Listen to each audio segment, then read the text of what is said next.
Alright, hello everyone, my name is Shep, welcome back to the Butcher's Circus, and today we're gonna be playing against more! I'm pretty sure that's a Kylo Ren reference, you know, from the recent Star Wars movie. And it looks like they have WD, except instead of an Abomination they have a Houndmaster, so looks like a pretty fun team, honestly.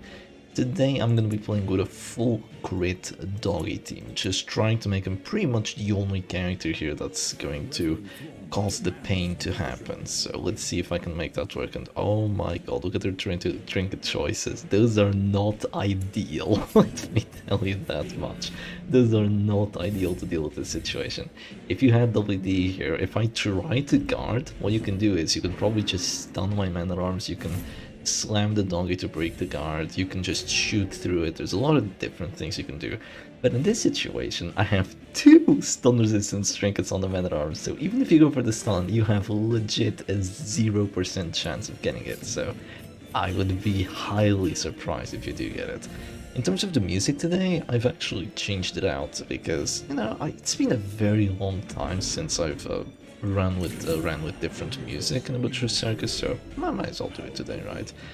Now, that is quite unfortunate because my Jester might die because of that. Yeah, that is really unfortunate actually. I kind of had to drop the battle ballot, but now he might just die because my opponent goes first next round, right? So I might have to change guards here. I might genuinely have to change guards, which I really don't want to do. But honestly, he's done his worth, hasn't he?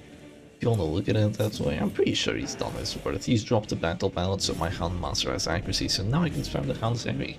And despite the 18% crit chance, I don't get a single crit, but it's okay. So in terms of how the team is... What? Why? Why? Why is my question? Why do you do such a ridiculous thing, such as a self-heal there? I'm not gonna question it.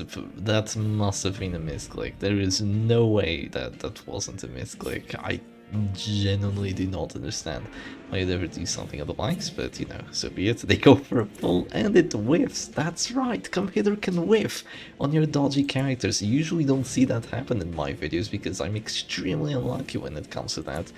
But not today. Today, finally, justice has been served. There is justice in this world, and I at last get a dodge on my Jester, so that's wonderful. And look at this. Oh wait, the music has changed to another one. I thought okay, this is actually really good as well. It's rootless combat. I'll take it. Thank you, Snuff. So as you can see, the enemy Crusader has a really difficult front line to break through. They have to deal with both a fire front with Snuff and the man-at-arms with Snuff and Numbing Instance, but of course they go for the first stun and immediately get it. What can I do about it, right? I literally cannot do anything except raising the music just a little bit. Oh, that's gonna be too much. Oh, that's just perfect. Alright, wonderful. Now the music has been elevated. We can have a little bit more fun with the Ruins combat. What's your favorite Ost from Darkest Dungeon, dear Anon? I think mine is the Butcher's Circus. It's gotta be the Butcher's Circus. And this is from game 1 and 2. The second favorite would definitely be Sprawl from Darkest Dungeon 2. I absolutely love Darkest Dungeon 2 Sprawl soundtrack. It's so good. Just energetic, the way that it just vibes. I love its vibe. But of course, the Butcher's Circus is one that I love way more. If I didn't love it, I would be in a really rough spot because I listen to it every single day, right? So I'd have to just turn off the music and put something else if I disliked it. So it looks like my opponent is trying to break through my other characters, but there's a bit of a problem with all that, and the problem is that I can just guard again, and look at my prop now, I have 70. And while you might have a Houndmaster Mark team, you don't really have the right setup on it. You have Houndmaster here with Attack Whistle Finisher, and you know, that's all well and good, but it does 5 damage, that's the problem. He's the one that's supposed to be marking. You can mark, reduce 30 prot, and then the Arbalest can shoot. But the way this is, it's gonna be a little bit more difficult to do that. So now I still have a command buff. Look at my crit chance, 22. Oh, that's a double crit. That's a double crit. Look at the stress. 30, 30, 20, 13. Oh, things are becoming very difficult for my opponent now. They were trying to bully someone into submission. Oh, they're having to go for preemptive heals already. It's not gonna work. That is absolutely not gonna work. Let's go for a bit of a Dirk Stab action here. I do have the blood red coin on this Jester for that amazing synergy with the Hound Series, so I'm most definitely gonna be going for it. They go for the stunning blow against 135 stun res. My brother, it is infallible. Infallible and unfailing, isn't it? Yeah. I could risk it for the biscuit here.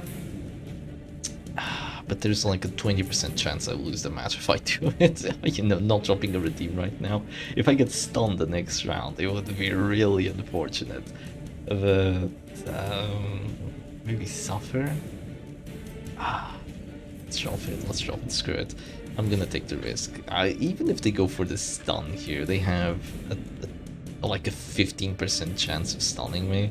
That would just be insanely unfortunate to have happen. And even if it did happen, I could always just change the guards and I'd probably be okay because I'd have enough prot for the Handmaster. Oh look, victory. Wait, what's the quote? I totally forgot the quote. The light, the promise of safety. No, that's the wrong one. Victory is so clear in sight. Or is it merely a trick of the light? Yeah, that's the one I like. I always get messed up with these base game quotes because I'm not a base game gamer, I'm a circus gamer, so all the memory I have from those are like from years ago.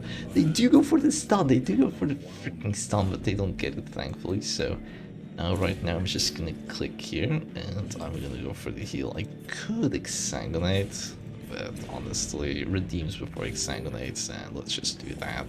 And yeah, the stress is ending up on my opponent's side. It's not gonna add up as quickly as with other teams, unless you get crits every single round, which I should be getting, but you know, it's fine if I don't. But it's still very, very consistent with the amount of stress that I'm eventually going to be able to output. And this Houndmaster is essentially kind of impossible to get to, even if you have good repulse, because he's going to be guarded, so he's going to have protection. He's going to have a Flagellant here to drop both Suffer and Reclaim on him. So unless you have like a Shield Breaker, then this seems generally really annoying to deal with. And of course I have a Jester as well, so you kind of have to focus him down too, because if you don't, you're going to have to deal with a lot of collateral damage. It's not just the stress from the Houndsery crits that is gonna screw you over. So they go for a come hither on my man at arms, doing a grand tilt with 1 damage and marking me for another turn, I suppose. And I could go for a bell, I could go for a bolster. Those would probably be better plays, considering my opponent doesn't have accuracy buffs, or they, you know, don't really have a lot of ways to prevent me from getting the value debuffs. They can clear them after, but once again, that's another action they have to spend on defense rather than offense.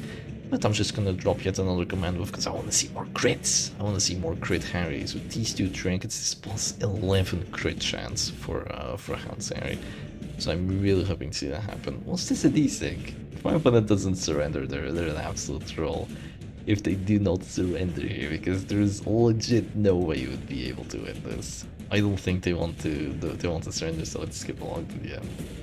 Alright, and here we go straight into match number 2, this time against the Stress team, so I wonder how this one's gonna go.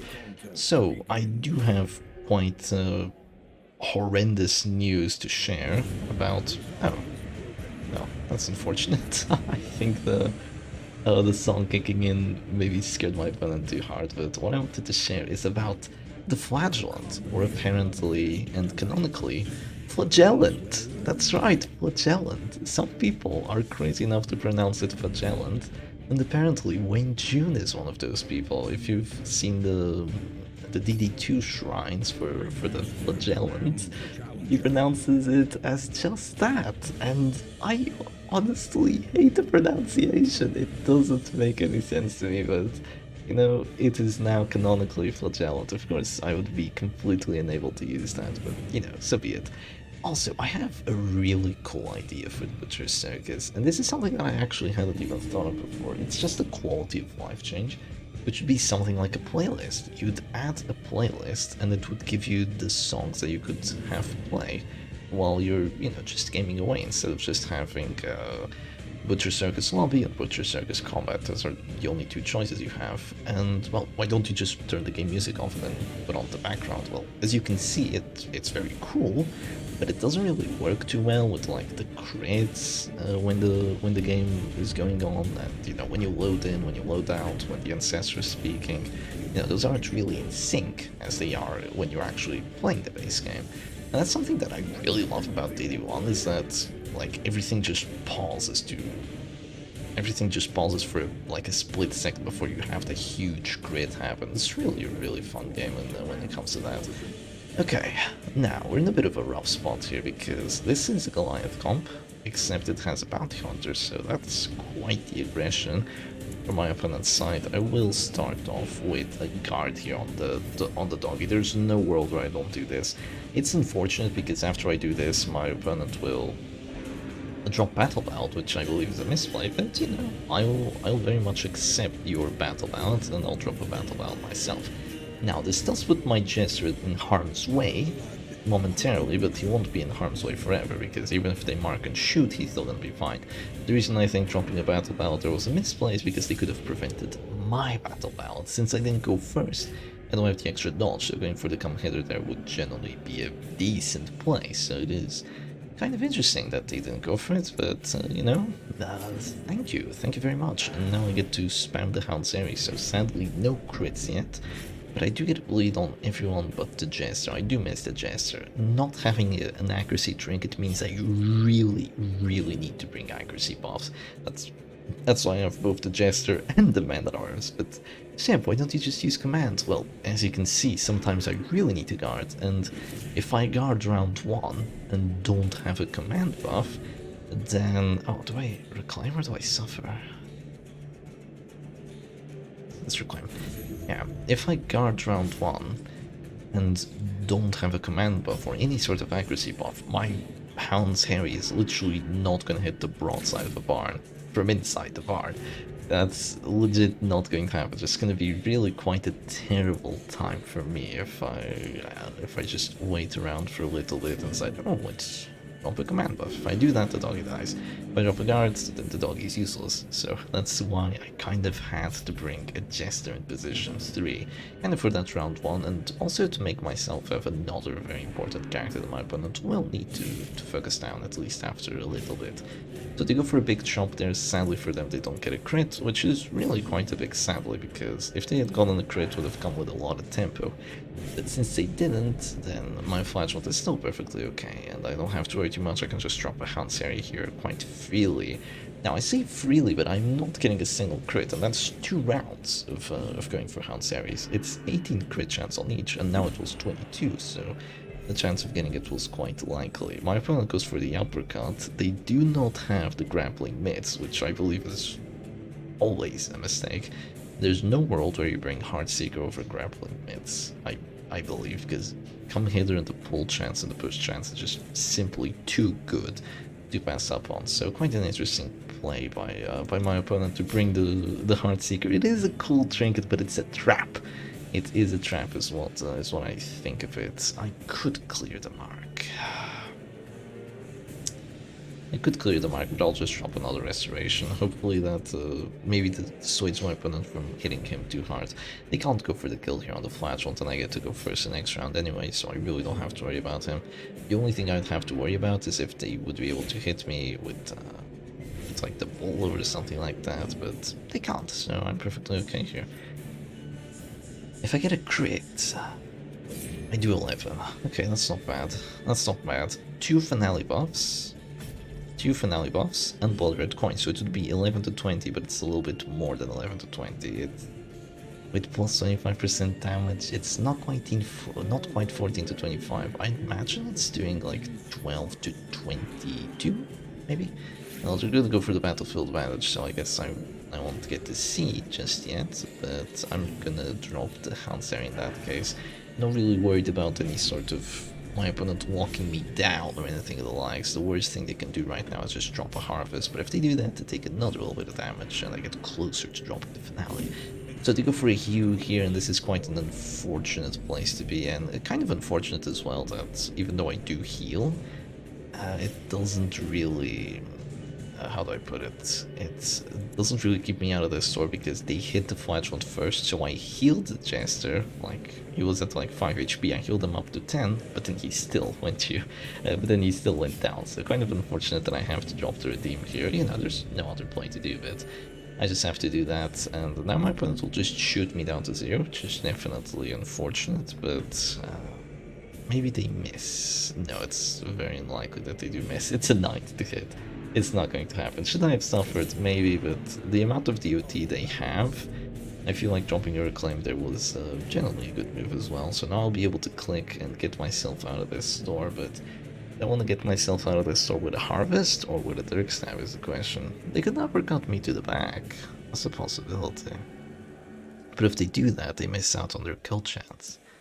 So it's really quite a difficult decision for my opponent to make.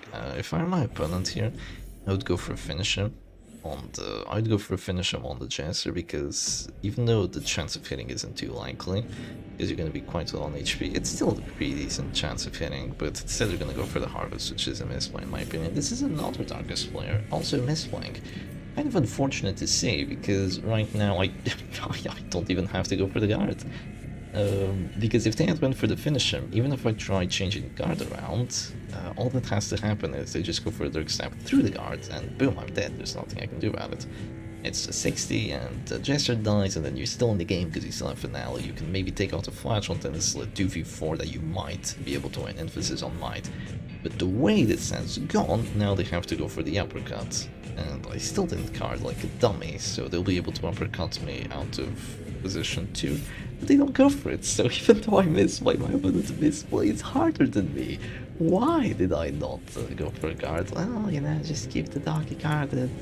Yeah, I should have gone for a guard to make sure they don't uppercut me to the back, because then I wouldn't be able to drop Finale. Who do I want to drop Finale? You're going to 0, you're going to 0, but you have Finale, so let's get rid of the Jester. If my Jester dies right now, I don't care anymore. It's perfectly okay. There's no more enemy Jester. All I have to do now is make sure that my Flagellant survives, and you know, the Doggy survives as well. Everyone has to survive.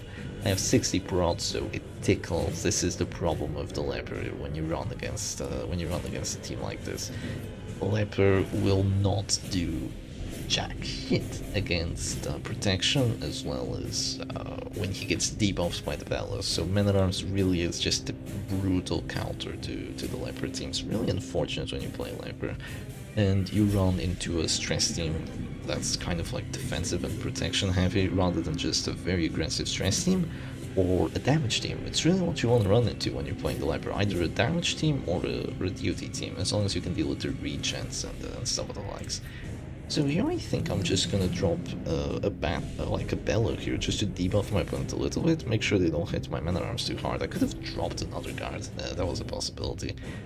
But I'll just chill with the Bellow debuffs, get them closer to an Affliction, and they're gonna go for the preemptive heal.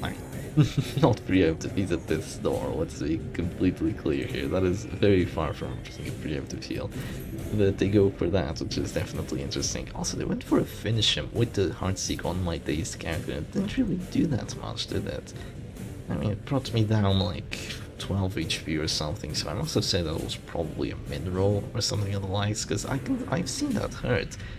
Finishing against dazed characters and stunned characters really does hurt, and when you put the Heartseeker on it, it's actually bonkers how much damage it freaking does. But sadly it doesn't work out for my opponent today. I kinda don't want to go for the heal right now, but it will probably be okay to just go for it. So I'm gonna go for the Exsanguinate here, hopefully get the bleed. 65 to get the bleed, sadly I don't get it, but you know, that is just the way the Butcher Circus is. You roll for the 65, sometimes you get it, sometimes you don't. If you get it, hooray. If you don't get it, you'll probably get it the next 2 times before you fail it again. So that's just how RNG works, not just Circus. It do be how RNG works, we're all addicted to it, so really no point in complaining. Alright, my Jester is probably dead here unless I guard. Does that mean I'm going to guard him? Oh no. I'm gonna go for the Hanseri. Why do I care about the Jester? He's a goner. I literally couldn't care less about him. He's dropped the Battle Out, he's dropped the Finale.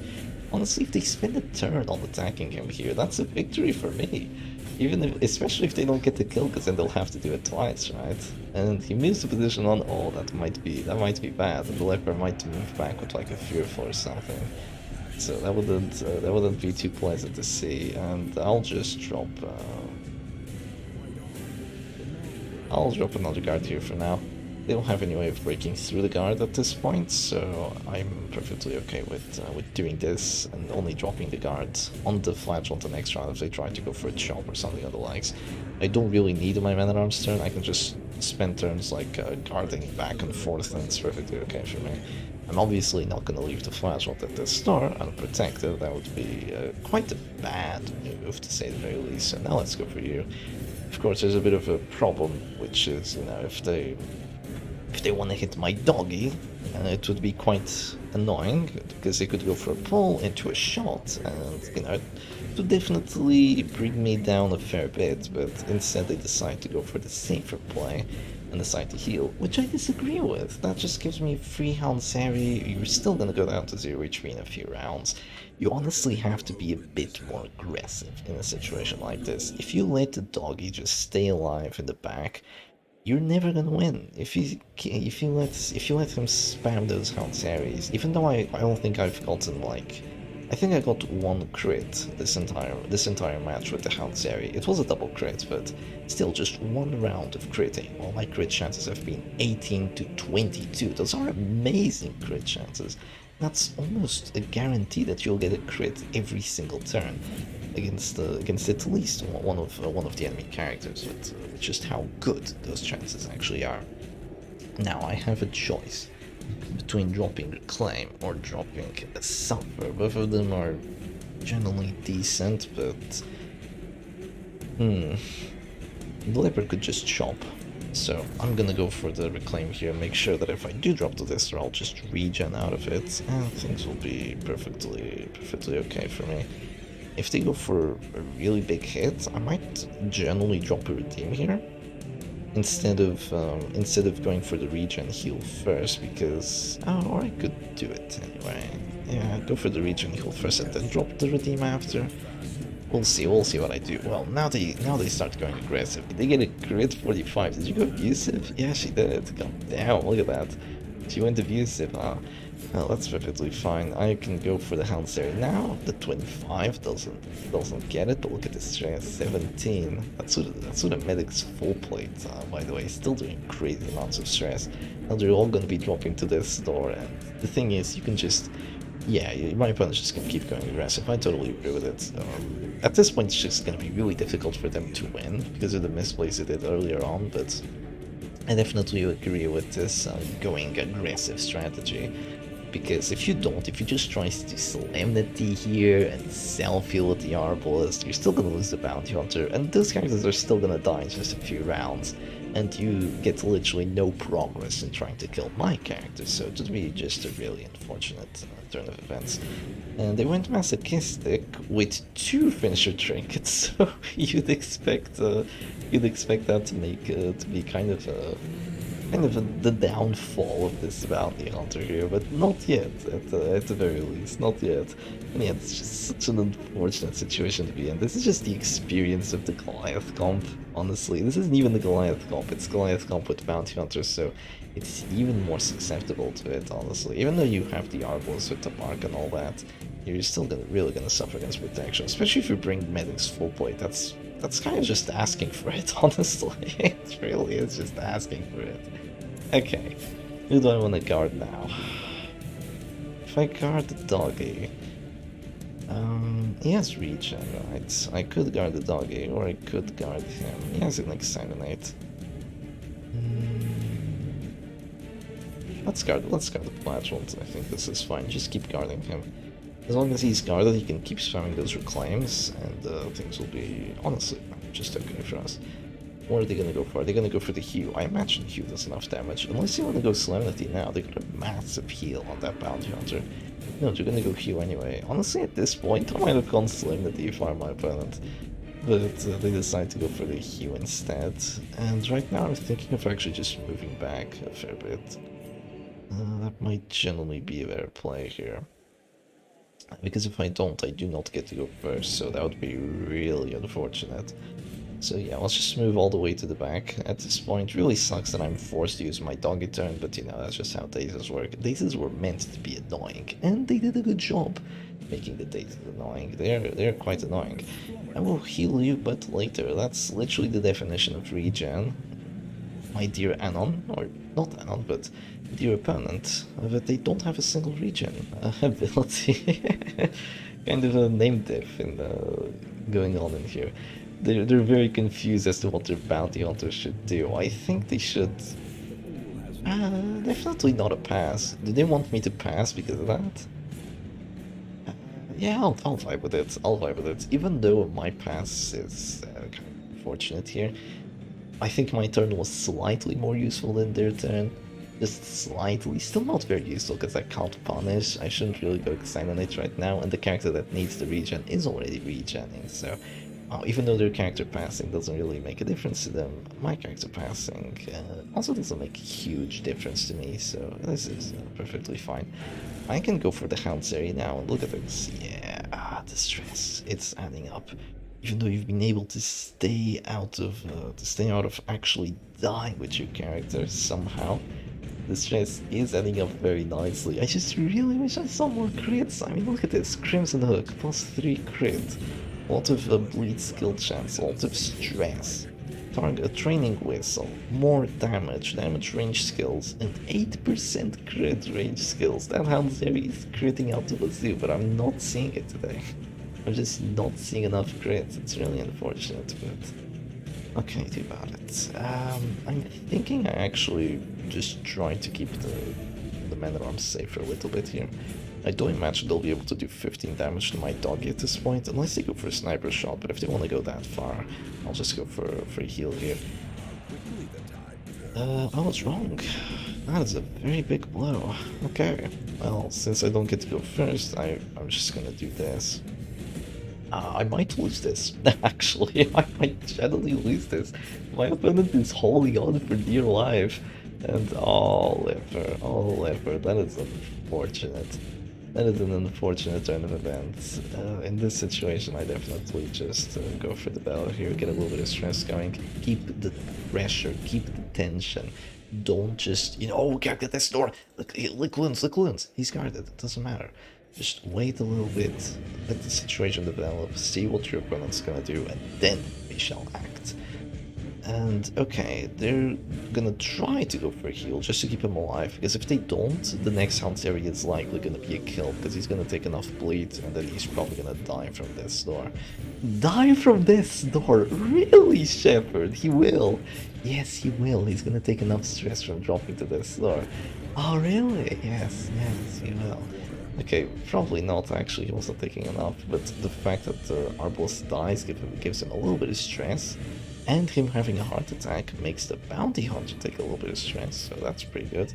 Hits himself with the calm down, and yeah, the situation was almost looking possible for my opponent there, but it has taken quite a terrible turn of events for them in this situation. I have enough accuracy for an exsanguinate, right? Yeah, I do. It's a guaranteed. Oh boy, crit 17 as well. Singular strike! And I'm very sorry, my opponent, but you could not bear this burden. Oh, look at this stress. 199 on this Leper. Yeah, we're getting to the final stretch of the match. I'd prefer to die this way, thank you. You will die today, Leper. I am not sorry. You have deserved this. Has he? He's a very good character. He's a cool chap, but I prefer my Doggy and my Flagellan, so that's gonna be all she wrote for the Leper and for I will heal a bit later and for this video. Anyway, hope you all enjoyed today's video, and I'll see you again another time. Cheers.